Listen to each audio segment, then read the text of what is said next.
Hey guys, this is Matt with the Recklessly Skeptical podcast. And my name is Josh. And I'm Diane, Matt's fiance and resident sandwich maker. She makes really good sandwiches. Lots of mayo. So today is March 26, 2017, and we're going to start this podcast off the same way we always start it, with a stolen thought. No, normally we start with one of Joe's little fucking antics, though. Yet, Oh, hey guys, what'd you do this weekend? I did a lot of stuff. I'm kidding. All right, so this comes from Anne Frank. I watched a video about her story earlier today, and it made me sad. It almost brought a tear to my eye. So I thought a quote of hers would be important. So here we go. Quote, "Parents can only give good advice or put them on the right paths, but the final forming of a person's character lies in their own hands." End quote. And I thought that was cool, you know, having Josh is probably like, fuck you and your kid quotes, because I don't have kids. I don't have kids or need them. Or need them. But I thought that was cool. You know, I think what a parent does is important. They need to teach their kids morals and ethics and everything. But, you know, if a person's a shitty person, they're going to be a fucking shitty person. So be a good person, God damn it. Yeah, pretty much. So a few times, Matt and I on our individual channels have taken a moment to give out the National Suicide Prevention Hotline. And it's something that we both feel pretty passionate about. So I wanted to give that out again. I lost a friend this last week. And, I'm not saying that she committed suicide. I honestly don't know how she passed away. But she was 27, 28, late 20s. And I know that she's struggled with depression and substance abuse like I have, so I just wanted to give that out again. And so the thing that we suggest you do is just put this in your phone because you don't know what tomorrow will be. You don't know if tomorrow will be awesome, or if you'll meet somebody new that you're supposed to meet or feel like you're supposed to meet, or if like things will turn for the worse. So that number that I suggest you add to your phone is 1-800-273-8255. And if you're interested in donating, her family has posted a GoFundMe to try and raise money to cover funeral costs. So if you want to go to GoFundMe.com/3K23LWW, it'd be greatly appreciated by her family, and everything is lowercase in that. So I guess let's go on to the Gallup Daily Poll. Sorry for your loss, by the way. Yeah, and really I feel much worse for her family, and yeah, the struggle is real sometimes, and for some people, and you never know. Like, she was just this happy, bright person, and always like caring and stuff like that. And yeah, it sucks. And again, I don't know if she committed suicide. I know that she's had a history with substance abuse, so maybe it was that. Maybe it was an accident. I don't think it was an accident with the way everybody's reacting to it. But yeah, if you want to donate, it'd be greatly appreciated. So Gallup Daily Trump approval rating. So real unemployment is at 9.2%. Gallup Good Jobs is at 45.1. Engaged at work is 34.4. Economic confidence is taking a nosedive. It used to be over 10, and now it's down to 4. It's still in the positives, though, so that means still better than what it was for most of the recovery period when Obama was president. Consumer spending is at 103, still pretty healthy there. And then Trump's approval is down to 40%, and his unapproval is at 54%. So both those things changed drastically. And there was a pullout for Gallup earlier on this week where he was as low as 37% approval and as high as 57 or 58 disapproval.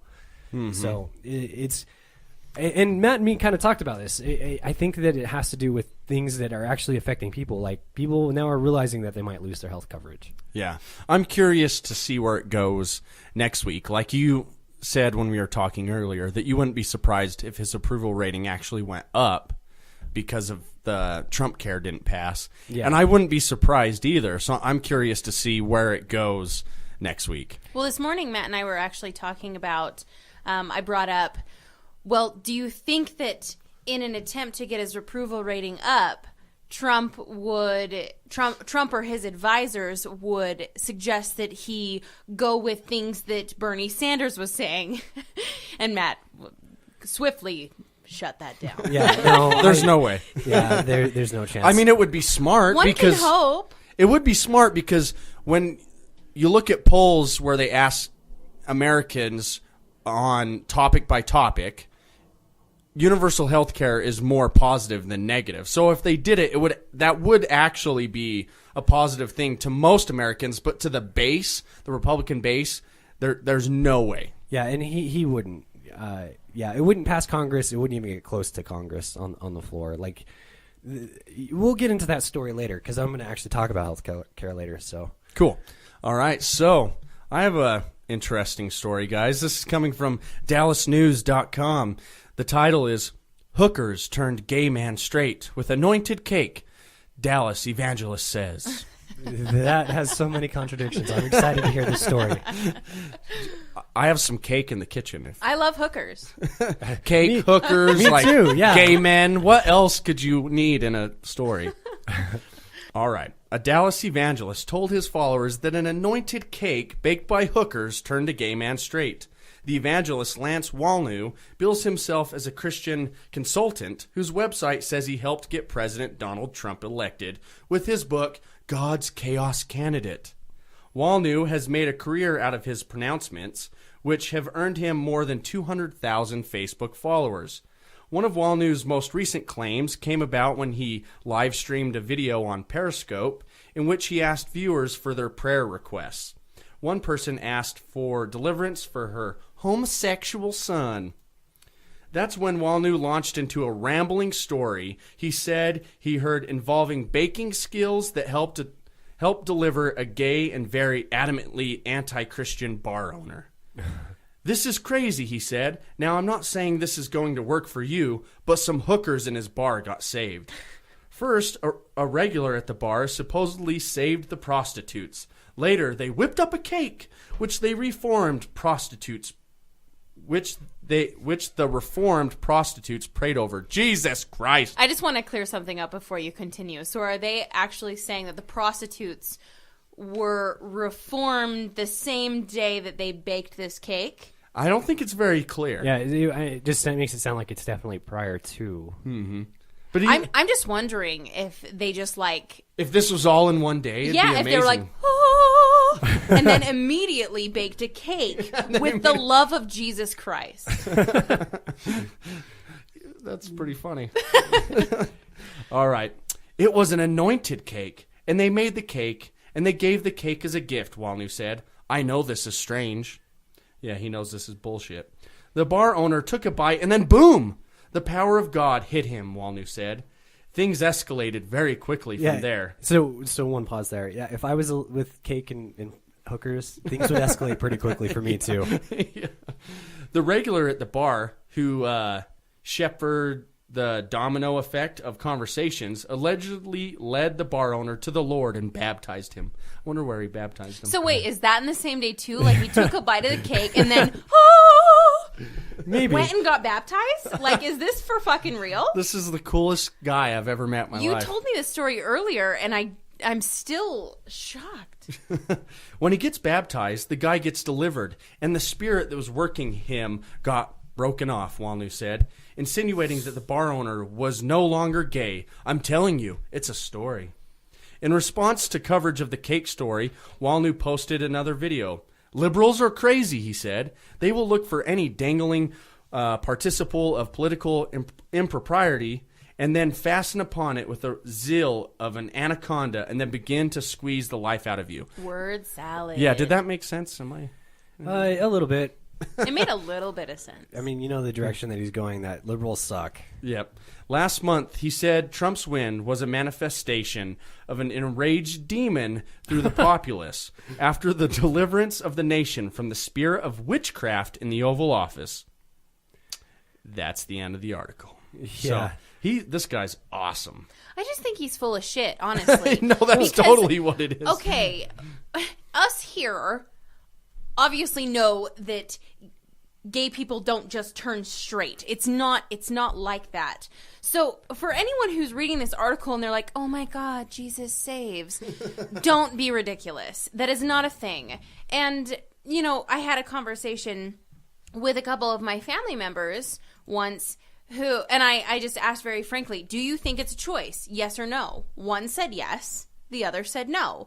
And I was baffled that one thought it was a choice because I myself consider myself to be bisexual. And in no way is it a choice.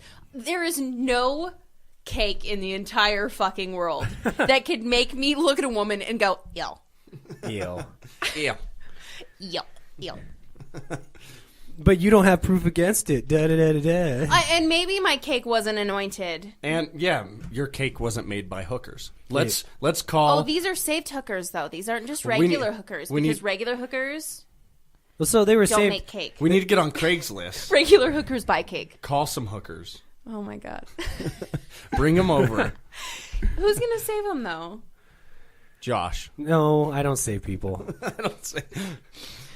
I've never baptized. Well, maybe I have baptized somebody. I don't know. That story is ridiculous. All right, Absolutely so ridiculous. I guess it's my turn unless we want to talk about that story a little longer. Hookers. Okay, so the House Republicans pull health care bill is the name of the story that I'm covering, but we've got some footage to go along with it at a later point. So this is 7 years of Republican efforts to eradicate President Barack Obama's proudest domestic achievement ended Friday before a single vote was cast. House Speaker Ryan sensationally pulled his Obamacare repeal bill from the floor Friday afternoon, a day after the president had threatened to walk away from healthcare reform if he didn't get a vote. We were very close, Trump said in the Oval Office. It was a very, very tight margin. The decision to delay the vote marks an acute embarrassment for the president, who gambled big by presenting holdout House conservatives with a take-it-or-leave-it ultimatum Thursday night and put his own credibility on the line. But Trump repeatedly pointed the finger directly at Democrats because all opposed the measure, rather than at his own party, which holds a significant majority in the House. So I was just gonna take a break there. I think that covers enough to kind of delve into the story as it's been unwinding this whole week. I've been following it. But pretty much what was going to happen, they were supposed to have a health care vote in the House of Representatives, which, again, like there are 22 Republicans over a majority. So they would just need all but 22 Republicans to go ahead and repeal or get it past the first stage before it goes into the Senate. But the Republicans have been such an opposition party for such a long time that they don't even remember how to pass a fucking bill. And they tried a few different things. They tried making it more conservative. They tried to make it both more conservative and also try and give a break to the more moderate Republicans, and they still couldn't get it passed. And so Trump was like, either you pass it or we're taking it off the floor, and they couldn't get it enough votes. They couldn't talk enough of the Freedom Caucus in order to get the votes there. And I think it's funny what you said about them being an opposition party. Paul Ryan actually said that. We were a 10-year opposition party, and now we have to transition to a governance party. Even if you're not in the majority, your main focus should still be to govern and pass bills and get things done. You were an opposition party. The purpose of your party was just to oppose the party that was in power. That's such bullshit. Compromise and get shit done for the American people. But I mean, that's been the whole point. Like the Rush Limbaughs and Sean Hannitys of the world have been like crucifying moderate Republicans for working with Democrats. Like that was the whole Tea Party thing. Like they moved to take over the House and the Senate as quickly as possible, and then block everything. And so you have, and the Tea Party is insanely right. They're supposed to be like libertarian and shit. But really, anything that has government involvement, they're going to oppose. But you have regular Republicans who are like, yeah, we need some government, and I can't fuck over my people, or else they're going to vote against me next time, like in the close House seats. So they couldn't get anything done because of the insane Republicans. But, I mean, it's good in this case because we get to keep Obamacare for a while longer. I'm sure that there will be a time when eventually, because the Koch brothers came out and to the Freedom Caucus pretty much, and said, hey, if you vote no on this bill, we'll go ahead and pay for your reelection. Otherwise, we're going to run people against you and primary you. So that's also part of the story. But guess who didn't know what was in the health care bill? I think we all know who has not read the health care bill. Donald fucking Trump. He's so smart. Yeah. He's trying to get I can't fathom him ever, and it's funny. I can't fathom him ever reading one of these bills all the way through, because some of these bills, especially this one, is like 400 pages. But he's requested them, whatever they bring on his desk, to have it just be a couple pages and have it have bullet points. Like he can't read. And pictures. Pictures. He did ask for pictures. Yes. Pictures No. and graphs. Yes. Okay, so that little gif of him holding up, when he like signs a bill and he like shows everybody, look at me, I signed it. Yeah. That gif where they put like, it says A, B, C, D, E, F, G or something like that. So that's legit. Pretty close. That's amazing. So yeah, here's him when he's asked to point to something specific in the bill that he might want to change. He has a hard time answering that question.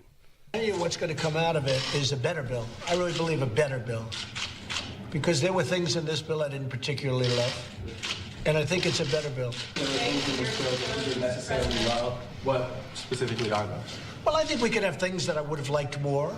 And if we had bipartisan, I really think we could have a health care bill that would be the ultimate. I think this was a very good bill. I think it will be even better the next time around. And I don't think that's going to be in too long a period of time. Anything specifically you want to see change going from this bill to the next No, one? I mean, I don't want to speak about specifics, but there are things I would have liked even more.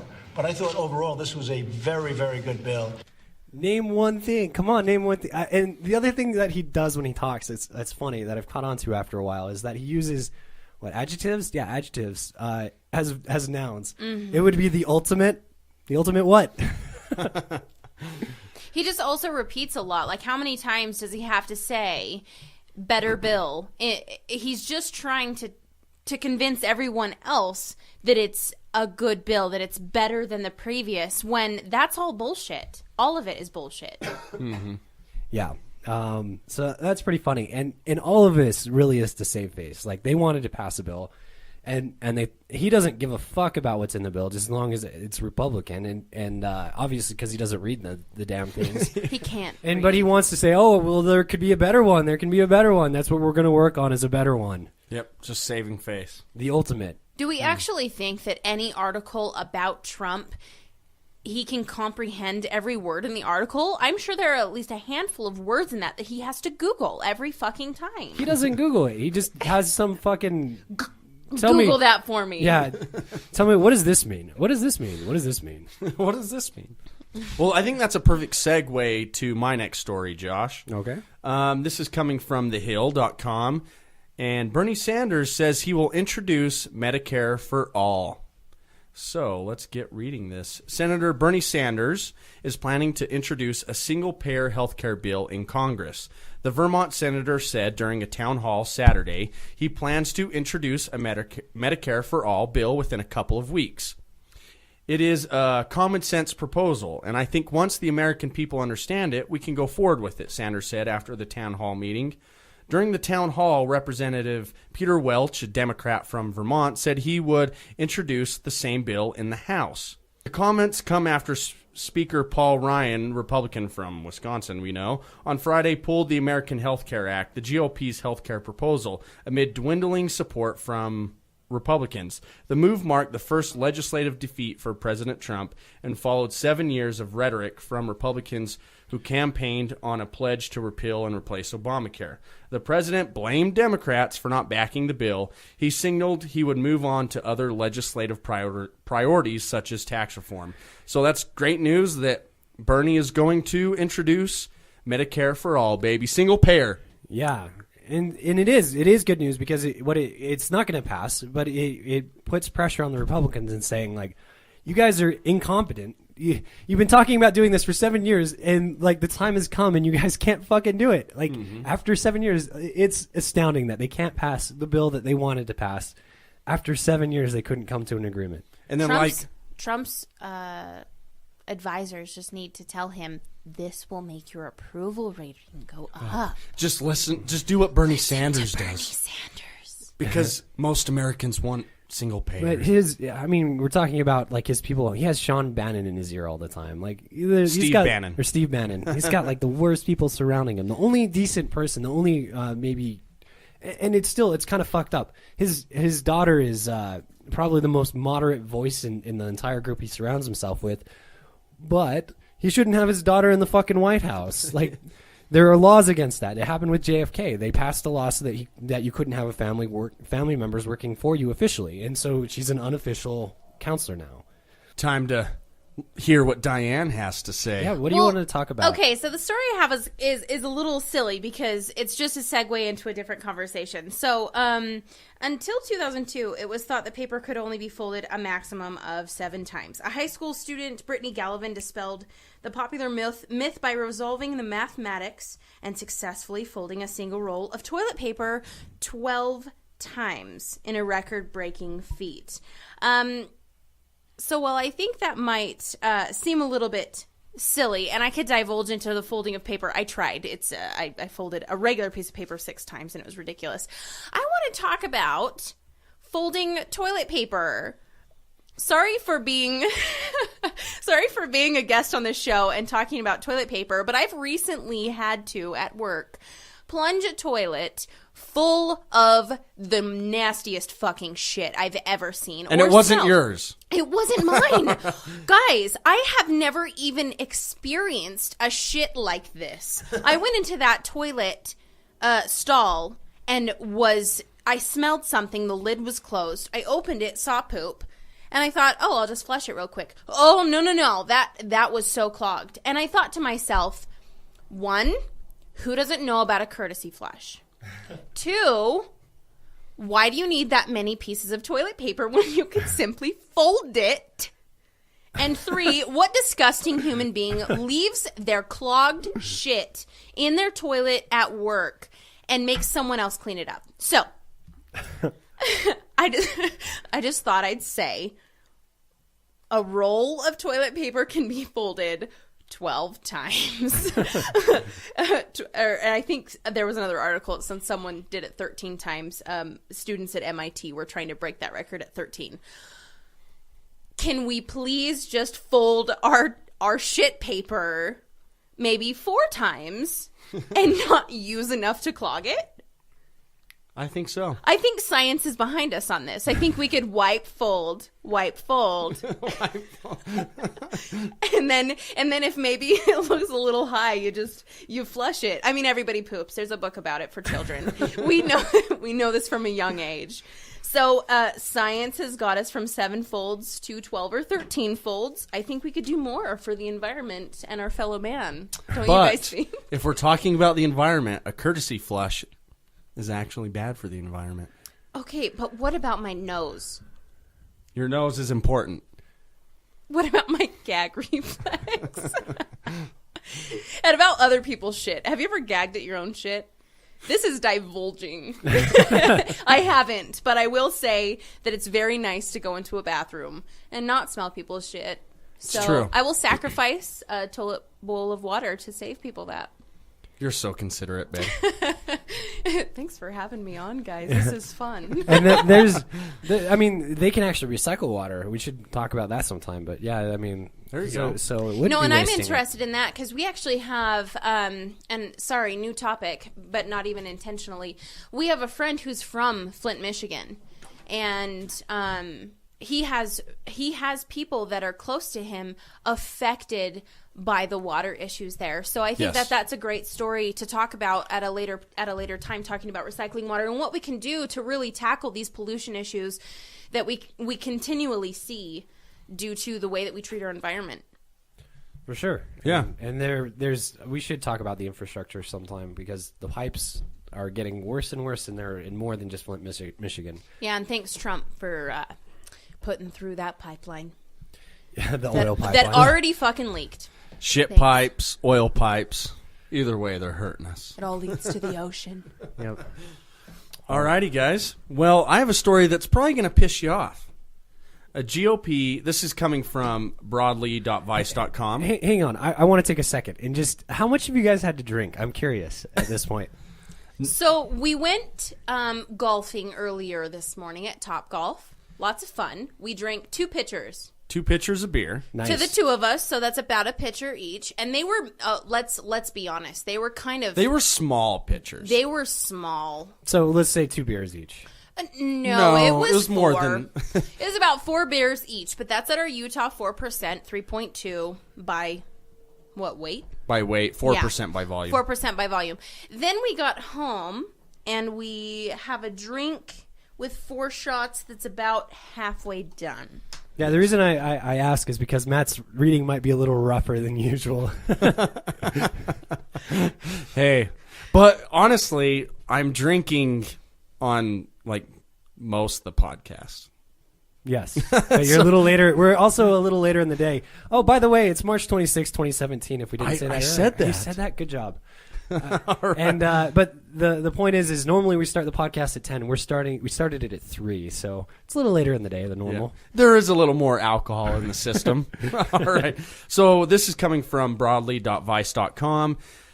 It's bullshit. So, GOP politician says pregnancy from rape or incest is like beauty from ashes. This is he's awesome. I love this guy. He's a jackass. So, Republican politicians frequently have to say dumb and vile things to justify abortion bans that don't allow exceptions under any circumstances, including pregnancies resulting from rape or incest, or if the woman's life is in danger. The latest example comes from an Oklahoma State Representative, George Fott, who I'm going to refer to as Fuckface, who introduced a bill that would ban abortions due to fetal genetic abnormalities or Down syndrome. The bill would make it illegal for doctors to perform abortions under that criteria. Those who refuse to comply could have their licenses suspended or revoked and face fines up to $100,000. Defending the fact that the ban would have no exceptions, Fuckface suggested that rape and incest could be part of God's will, according to the Huffington Post. And when Democratic members of the state's House challenged him, asking him directly if rape was the will of God, he seemed to imply that since rape was in the Bible, it's just a natural part of life that women have to deal with. Deal with it, babe. It's shitty because not just women deal with rape, and it's horrible for fucking everyone. He needs this. Okay, I don't actually want him to be raped, but for him to fully understand, because clearly he's not even open. If he was raped, I feel like his idea of this whole thing would drastically change. Yes. So, quote. Maybe he'd eat some cake and go back to it and revert back to this form of thinking. No, what if he's raped by a woman with like a metal... Have you guys seen the movie Monster? I'm like imagining that. Where she rapes the guy with a steel rod. Oh, That's horrible. Well, he's an asshole, so... Quote. If you read the Bible, there's actually a couple circumstances where that happened. And the Lord uses all circumstances, Fuckface said. I mean, you can go down that path, but it's a reality, unfortunately. Regarding incest, he said, same answer. When Fuckface added that the line of questioning from the Democrats doesn't deal with this bill, they made clear to him that it does. You won't make any exceptions for rape. You won't make any exceptions for incest in this, and you are proffering divine intervention as the reason why you won't do that, Representative Corey Williams said. I think it is very important. This body wants to know, myself personally, whether you believe rape and incest are actually the will of God. Fuckface responded by doubling down on his claims that rape and incest are part of God's grand design, and victims of rape and incest can use the experience. It's a great question to ask, and obviously, if rape and incest happens in someone's life, it may not be the best thing that ever happened, he said. But so you're saying that God is not sovereign with every activity that happens in someone's life, and can't use anything and everything in someone's life, and I disagree with that. So, I mean, it's a long story, it looks like. Yes, I'm not going to read it all. But the bill did pass the House with 67 votes. I'm sorry, what state was this in? Oklahoma. The bill passed. Yeah, that's fucking insane. And that line of defense is fucking insane. Like, with no exceptions, I can't even, I don't think that this can pass a congressional test. It's going to be challenged. Yeah, hopefully. And it's going to go to the Supreme Court. No. Hopefully it gets knocked down by the first court it goes into. Well, I guess Fuckface might then challenge it and take it all the way up to the Supreme Court. Fuckface, too. Yeah. Well, because he is. Like, he's saying that, hey, you're going to... These examples of either incest, where you might have extreme genetic defects with your child, or in cases where you've dealt with a lot of psychological damage and you want to avoid more psychological damage, that you have to deal with that.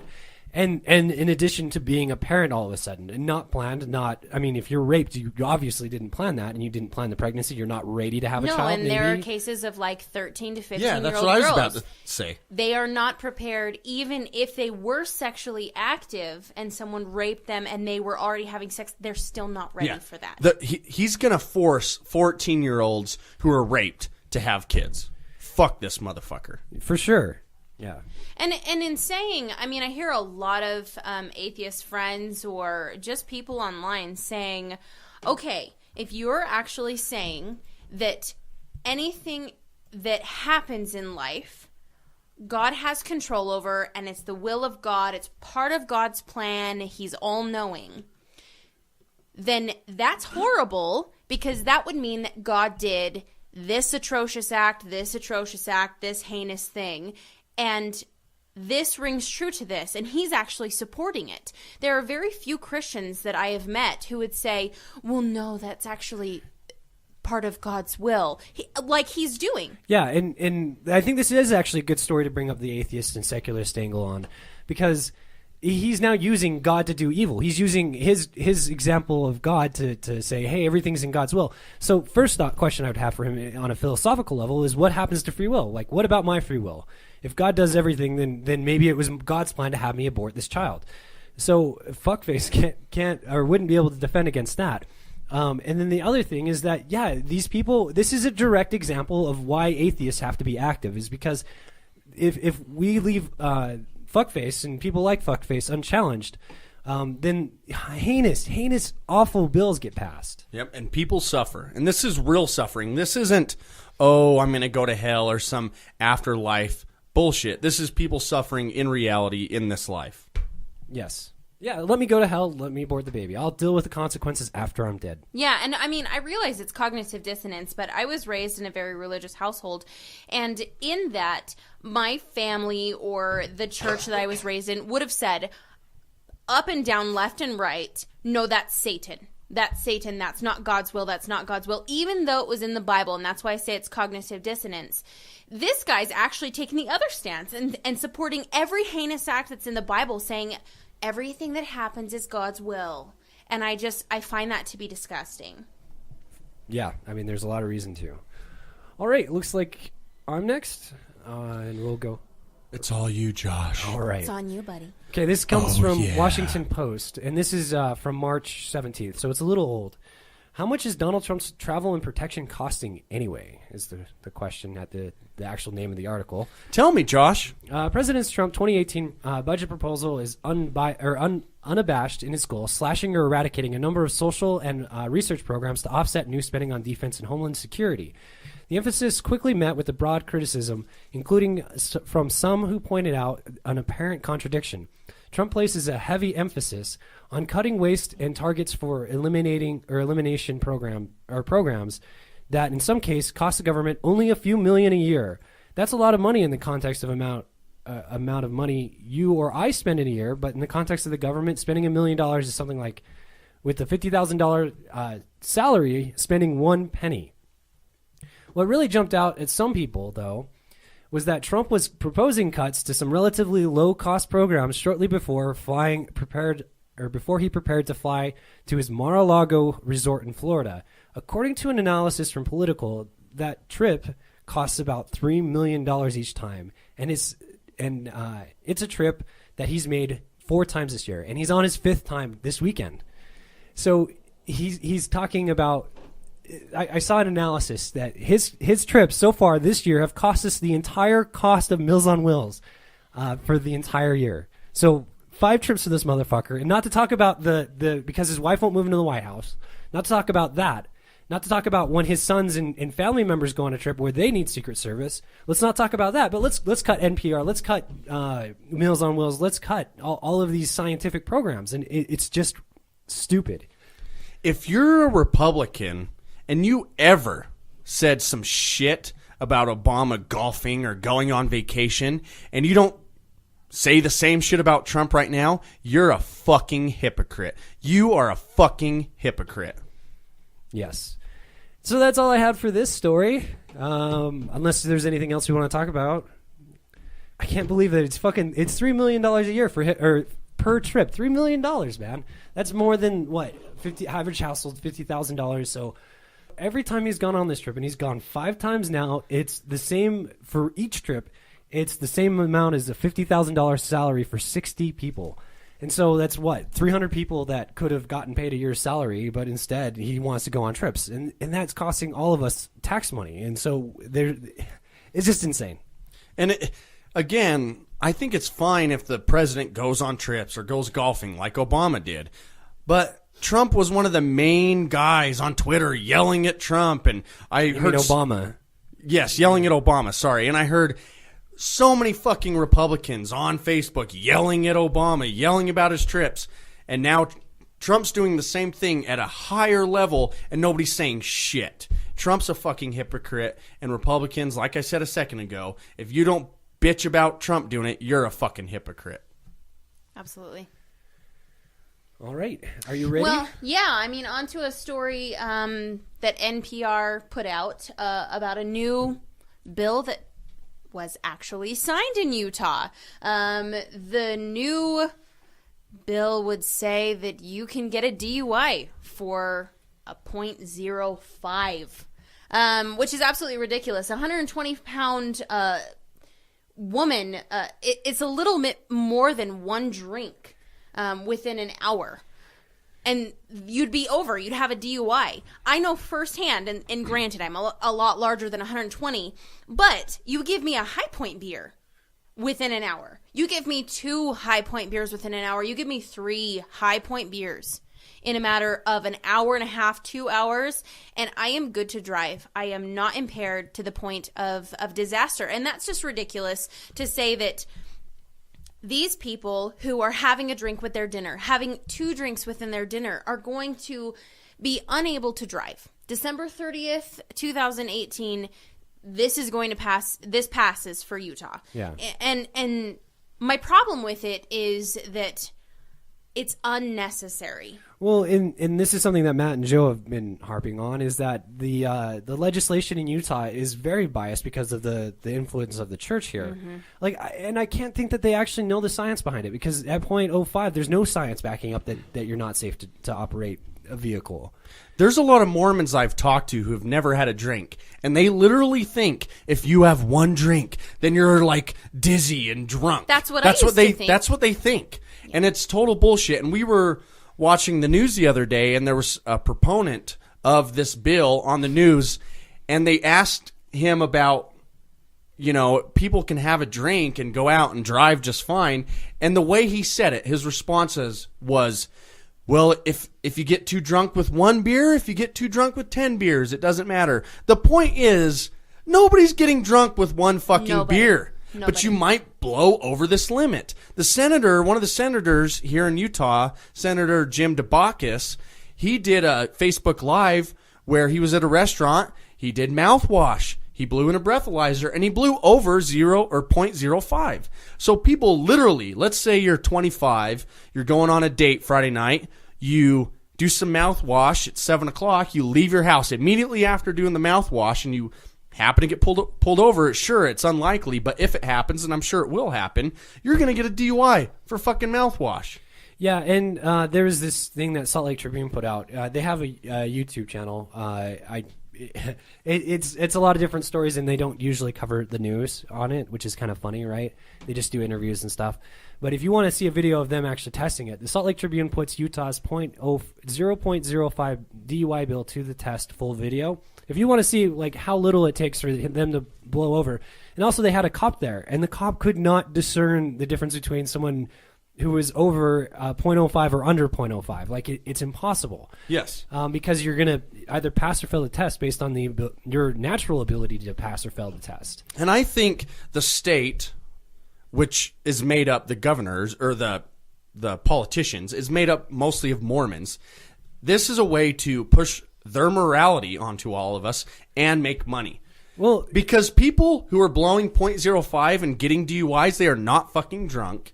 and they can drive, so they get to push their morality on you. Oh, you shouldn't be drinking. Yeah. And give us all your fucking money. And I don't think that the other thing that I can't imagine them having taken into consideration, but they must have, is that Utah's a huge tourist state because of our skiing. And like, I don't know what the police are going to do to enforce this, because 0.05 is fucking nothing. How are they going to tell that you're impaired? They'd have to literally watch you leave a place that sold alcohol and pull you over for a burnt-out taillight. Which they do. Which I know they already do. But, like, take, for example, we left Topgolf today. We were there for probably 2.5 hours total. We drank 4 beers each. We were well over what this legal limit will actually be. Neither one of us were impaired. I could have done backflips if I knew how to do a fucking backflip. I could have done that. And I was actually considered too drunk to drive. Mm-hmm. Yeah. Without being drunk. And just to put this out there, I started drinking alcohol when I was 18 years old. And I remember the first few times people were making me drinks, they were real strong, like free poured. But I remember when I started drinking beers, Utah beers, 3.2 by weight, 4% by volume. It took 6 to get me drunk, 3 to get a buzz. So you're telling me, as an 18-year-old who's never drank alcohol in their entire life, getting drunk or buzzed at 3 can't have 1 and drive. That's how ridiculous this is. Mm-hmm. They are going to make criminals out of regular people. Regular, honest people. Mm-hmm. Yep. All right. This story comes from rare.us. I've never heard of this fucking place, but we're going to read an article from them. Rare. This story's funny, so let's laugh, guys. All right. A Christian school suspended a student for selling sex toys, but there's just one problem. Wait, that's the name of the title? That's the title. It's leaving me hanging, man. It's leaving you hanging. What do you think happens, Josh? I don't know. Check it out. A 12-year-old student at Trinity Lutheran School in Wisconsin was suspended for 3 days after she was accused of peddling sex toys by the principal, when in fact she was selling something called water snake wiggles. You can buy these everywhere. We have one in the basement. Yeah, you can buy them at the aquarium. Got it from the aquarium. And it says she had permission from a teacher. So, Milt Habeck, the girl's father, is speaking out about the suspension in an attempt to clear his daughter's name. In your wildest imagination, no adult could possibly view this as a sex toy. This is a water-filled bag, he told WTMJ. Yeah, and just to give you an idea, these are the little baggies that have the hole in the middle they're like just hard. slippery. Yeah, they're hard to hold even when they're dry or whatever. But Yeah. If I wanted to put my penis in it, I probably couldn't. Okay, but wait. A teacher approved it. Yes. And then there was punishment. well, because the principal probably was like, "What the fuck is this? Oh my god, it must be a sex toy." Because But my even- mind is in the gutter automatically. No, but even at that, in any sort of logical situation, whoever gets the punishment is whoever actually made the approval, or if the student did it without approval, then it goes straight to them. But this teacher should have had to speak for it, and the teacher could have said what it was. That's disturbing Yeah, to me. yeah. There's a lapse in judgment on a number of different people. Take any of our workplaces. If our direct supervisor manager said, "Oh yeah, that's okay to do," they're the first person who gets shit if what they approved was wrong. In an elementary school where these kids are innocent, they don't know any better. This is not even a sex toy. I'm pretending as if it was. So to play devil's advocate, let's say she was straight up selling a vibrating dildo. If the teacher said that was okay, that shit is on the teacher. Yeah, and then but they're not sex toys. No, it's just a slippery little bag of water. Yep. They're fun. I just learned something I shouldn't have, the girl said. She explained that she was trying to make $1 profit on each one she sold, and that she read online the water-filled bags help children with autism. Frances said that the school principal pulled her out of a basketball game to yell at her about selling sex toys. It was really, really loud, and a lot of people could hear it. People were staring at me, she said. I started crying. And there's a picture of her, and she looks sad and confused. Not a girl trying to peddle sex toys. It's nuts because the principal is an adult. She should know better. She should know that this has nothing to do with sex, her father said. On Amazon right now is a comparable product referred to as a tactile autism fidget toy. The school pastor said the incident went to the school board and the board sided with the principal. School pastor? Yeah, it's a religious school. Yeah. He declined commenting on the details of the situation because the student in question is a minor. We wouldn't discuss the details of any situation regarding one of our children. They're all minors, Pastor David Guinea said.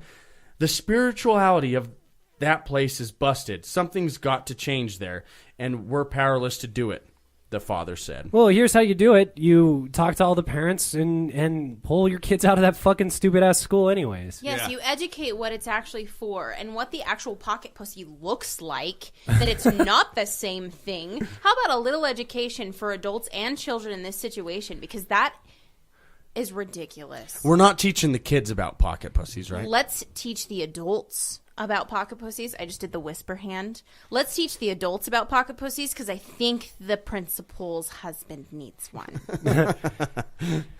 Oh yeah, pocket pussies for everybody. I wish the schools in Utah I would go in front of the school and sell pocket pussies to all the teachers as they were coming out. Don't. Be like, pocket pussies. Who wants a pocket pussy? God damn it. All right, the next story that we have is coming from USA Today. It's Democrats introduce the Mar-a-Lago Act. And this is a group of Democrats, Democratic members of Congress are playing the clever acronym game. One of the latest to be introduced is to target the Trump administration making access records available to lead American Government Openness Act. The legislation, yes, the Mar-a-Lago Act. The legislation would require the publication of White House visitor logs, something that was done regularly during the Obama administration but has since ended since President Trump took office. It would also mandate for the release of visitor logs and other information where the president conducts business. For example, Mar-a-Lago, Trump's Florida resort that he had recently called the Southern White House. Introduced by Senators Tom Udall of New Mexico and Sheldon Whitehouse of Rhode Island and Tom Carpenter of Delaware, et cetera, et cetera. It comes after the president spent 5 weekends in Mar-a-Lago since his inauguration. By refusing to release the White House visitors log, President Trump is only validating the rampant concerns about who may be pulling the levers in his administration, Udall said in a statement. The president should end his administration's disturbing pattern of stonewalling information and immediately reinstate the previous administration's policy of publishing White House visitor logs. So, it's a clever acronym, but I think the act is actually itself important. It won't pass because we have the fucking Republicans in office, but we should have access to the information about who the president sees and what days he's seeing them. Essentially like a log of who might be influencing the president. I'm not a huge supporter of Obama. There's a lot of shit he did that pisses me off, but he would publish who came and visited the White House. Can you imagine the Republicans' reaction if he wasn't publishing that shit and then he was flying down to some resort majority of the weekends and seeing people there and wasn't publishing any of that? Isn't Can you it pretty imagine they would freak the fuck out? Well, totally, but isn't it fairly standard to keep meeting minutes Yeah, for just about any meeting? And this has not been a law because it's been policy forever. I mean, the president usually publishes who they're meeting with. The fact that we have to make it a law because of presidents like Donald Trump who want to avoid it and want the least amount of transparency. We don't need laws in place when people are just honest and forthcoming and transparent and see the greater good. But we all knew Trump was not that from the beginning. And I've seen Sean Spicer argue for Donald Trump's privacy. I'm all for privacy. You know, it's in the Constitution. Americans, we should have privacy.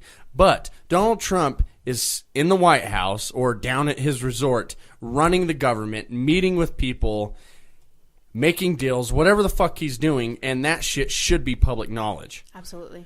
Yeah, and actually, it's not in the Constitution, Matt. Ha ha ha. No, it's a fundamental right, but it's actually one of the It's the example of the fundamental right that's not listed in the Constitution or in any of the amendments. If you want to look that up, you can. I'm going to look it up. Okay. He does this thing where he looks it up, which is actually a really good thing. So I thought it was the Fourth Amendment, and I was right. And it doesn't say, like, privacy, but it basically means that. So the right of the people to be secure in their persons, houses, papers, and effects against unreasonable search and seizures shall not be violated, and no warrants shall issue, but upon probable cause, supported by oath or affirmation, which basically is saying you have a right to privacy. Unless you break some law or there's some reason to, invade your right to privacy. That's basically what that's saying. It's the Fourth Amendment. Yeah, but it wasn't until, what's his name, Justice during the 60s. So it was never a formal consideration. Like, they used to pass laws about what you could do or not do in the bedroom, right? Yes. And then, so the case with I think it was with sodomy. It was either sodomy or with a black and white person. Well, I guess two people. But a black and white person. But one or the other. And the police went and found them in their state of being, and then in their charged them. birthday suit? Yeah, in their birthday suit intermingling. And then it made its way up to the Supreme Court, and the lawyers against him said, no, privacy is not a fundamental right. And he said, and the justice said, yes, privacy is a fundamental right. And he actually used 7 amendments, including the Fourth Amendment, as part of his argument. And he talked about, I'm trying to think of the term. It was something, what is it called? I'm not going to remember it. But it had something to do with, like, the outside of the law. Like, there was enough substantiated law there to say that, yes, there's privacy is what they're trying to protect. I would say the Fourth Amendment, and I think that Justice is right, that the Fourth Amendment in some way, in enough of a way, gives you the right to privacy, I would say. Well, yeah, and I think that it's obvious the intent, but they never use the word privacy. Yes, absolutely. And I would also like to add that I fully support people's right to be in a interracial relationship, and I also support your right to sodomize someone who is willing to be sodomized. Yeah. Go sodomy. I also want to interject that I wish I had a right to privacy against my cats, because I can't use the bathroom ever without my fluffy little ragdoll, Lucifer, coming in and flopping over for a belly rub. It's true. Sometimes I just want to pee. On Lucifer. No, I never want to pee on Lucy. Don't make that sexual, because that's sick. Donald Trump does it. I'm going to pee on my cat. No, stop it. All right. This story is coming from Pathos.com, and it's bullshit. And an Ohio mayor is resigning after getting threats for his decision to stop prayers at meetings. Earlier this month, at a meeting of the Cary, Ohio Village Council, Law Director Emily Beckley recommended that the prayer they said at the beginning of each meeting could potentially lead to a lawsuit in the future. Instead of waiting for atheists to pounce, Beckley suggested they eliminate the council-led invocation altogether. At the same time, Mayor Armin Getz suggested they also do away with the Pledge of Allegiance with its under God phrasing. Not because they would face a lawsuit over that, they wouldn't, but because it might make some citizens uncomfortable and he didn't want them to feel that way. Nice people. What a reasonable guy. I know. Yep.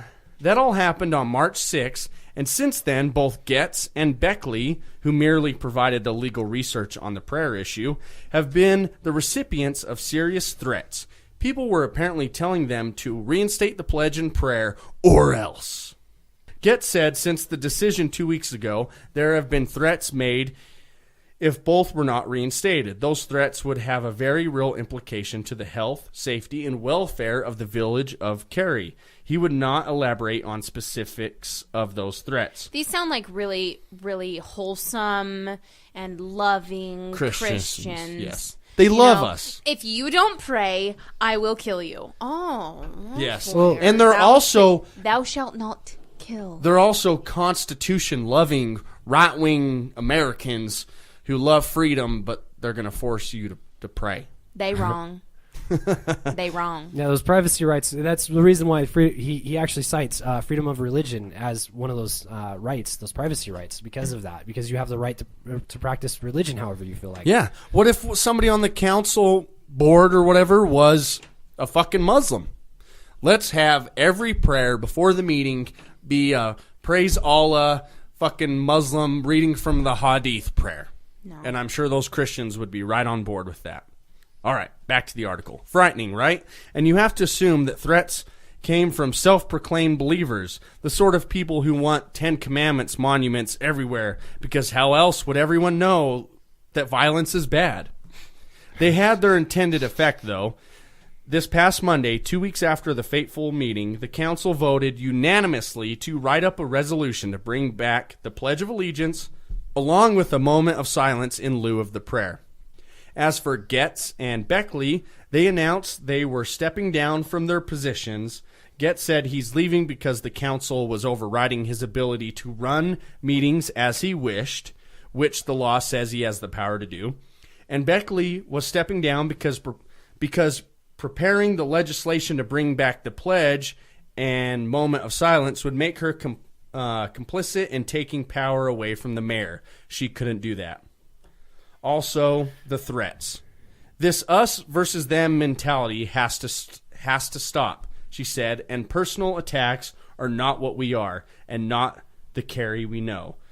The last 2 weeks have been unbelievable, she said. Yeah, so that is some bullshit right there.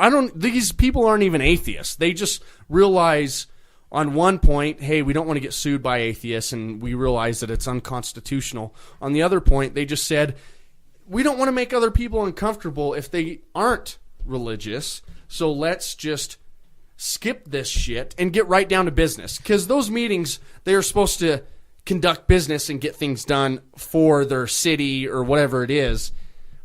It's not a fucking church. You don't need to pray and all that. Yeah, I think it's insane that this debate is still happening, honestly. I mean, church is one thing. So do what your church things at church, and then in a separate place, do your business. I mean, just imagine if you went into work and they started with a moment of silence and the Pledge of Allegiance. Like, that'd be fucking retarded. It'd be like the army. It would be. However, being in management myself, for my profession, you go through sexual harassment and harassment training. Within that training, it actually states that a person is allowed to proselytize? I was going to say proselytize, but I wasn't sure if that was the right word. Yeah, they're actually allowed to do that. At the only point at which it becomes a violation of policy is when someone on the receiving side becomes offended. And I think that is the problem here. You are being protected. Your religious protection actually goes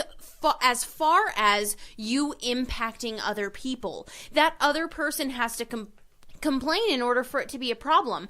I think that our workplaces, our schools, should be a neutral area where neither side is imposing on the other. Let's talk about work. Let's talk about our lives. And if religion is your life all-encompassing, then I'm sorry. But that bridges a point where you talking about how you're involved with it, and going into how you want to convert someone else. I don't like that. When I learned about that, and I've gone through harassment and sexual harassment training for the past 6 years, every single year, I understand that's a thing. I'm just surprised that it is 2017 and we are still protecting religion to the point where it can go into proselytizing. Proselytizing is protected until it's complained about. Let's just say, don't. For the sake of everyone, don't. Yeah, and I think that's fine at work. And I think certain employers have that right to say, hey, no proselytizing. But it is strange that you have that right to proselytize until someone complains. I mean, I'm trying to understand this completely and be fair. So, yeah, you have a right to say what you want and tell people about your beliefs. But if that person then complains and goes to HR, then they tell that person they can't proselytize to anybody, or they just can't proselytize to that specific person. Just to that specific and then person. that person knows that you went to HR. Yep. And I just see that creating a lot of issues. So I think that's kind of a hard subject, and I'm not sure where I stand on it. I just but think it's in a little general- weird. It's a little weird. When we're talking about, government meetings, when we're talking about things that affect a large amount of diversity in the people that are participating, we should have a lot of neutrality in that. Yes. Starting a meeting with a prayer, to me, is very similar to allowing people to proselytize. Yeah. But the government side of it, for sure, I'm a hardliner there that they shouldn't, because that government meeting is being paid for with tax dollars. So that side, I fully am against. But when it comes to private companies, I think it's a little more of a gray area. Except the training But that I it's received still- it's was still a not little specific weird. to my company. The training I received is not specific to my company. It's specific to the laws that go around protection. Yeah, that's The training I received for harassment and sexual harassment are not specific to my company. They are talking about harassment and sexual harassment laws. Yes, but it's general still policies that are in place for all companies that have, I believe, protection, which is 50 or more But it's still a employees. private company where people do have freedom of speech, and it's not being paid by tax dollars. So I agree, it's a little strange, and I'm not sure where I stand on it. But I understand the argument there a little more, but I'm absolutely against it in the government side. I mean, the only reason I brought it up is because they relate to each other. We are so forgiving of religious freedom. Religious freedom it breaches into the freedom of someone not believing. So I've heard religious people say there's a war on religion. Yes. People are against religion and they're fighting religion. When really, all we're aiming for is neutrality. All Yes. we're aiming for is you don't impose on me, I don't impose on you. And that's not the case. We're protecting religion to the point where they can impose on anyone, anytime, and we are not protecting the other side. And I will say that I think in that situation, the atheist, so I'll show where I agree with the law, but where I also think there's a double standard. So the atheist should have the right to also, quotations, proselytize his atheism. He should have the right under the law to do that. But I guarantee if there was somebody at your work going around to everybody like, God's not real, God isn't real, then there would be an uproar Be a big problem. of people pissed off at this motherfucker. So I think that's the double standard, but I think he or she would probably have the right to go around saying, there is no God.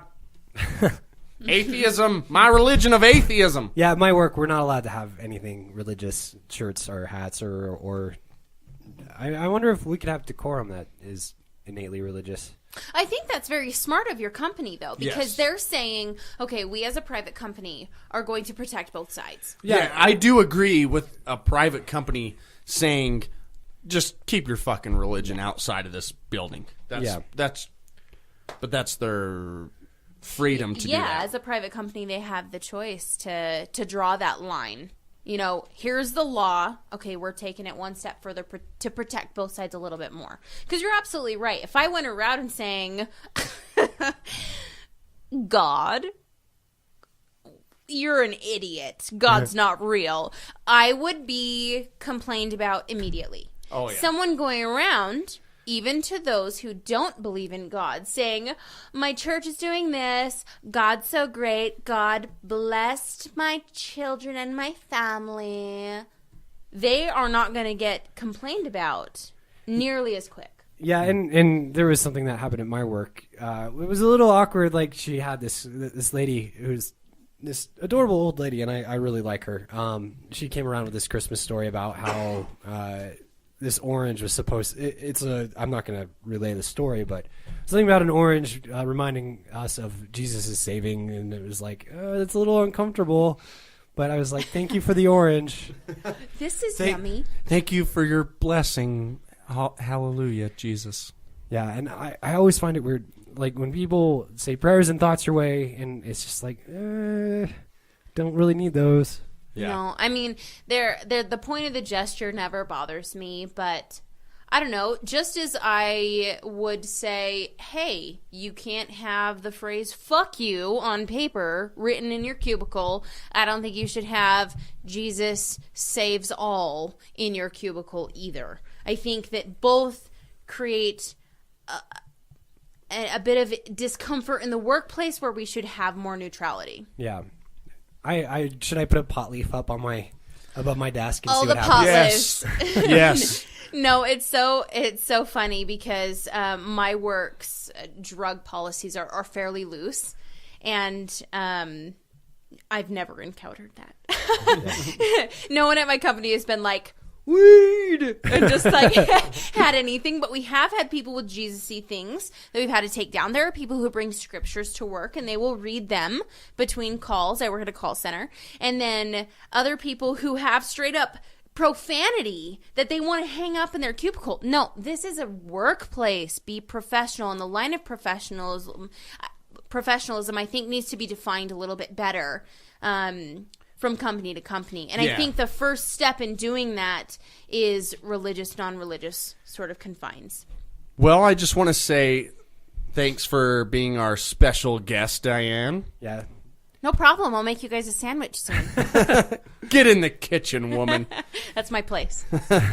You can listen to this podcast on Stitcher, Spreaker, and on YouTube. Please rate, please share, please like, please subscribe.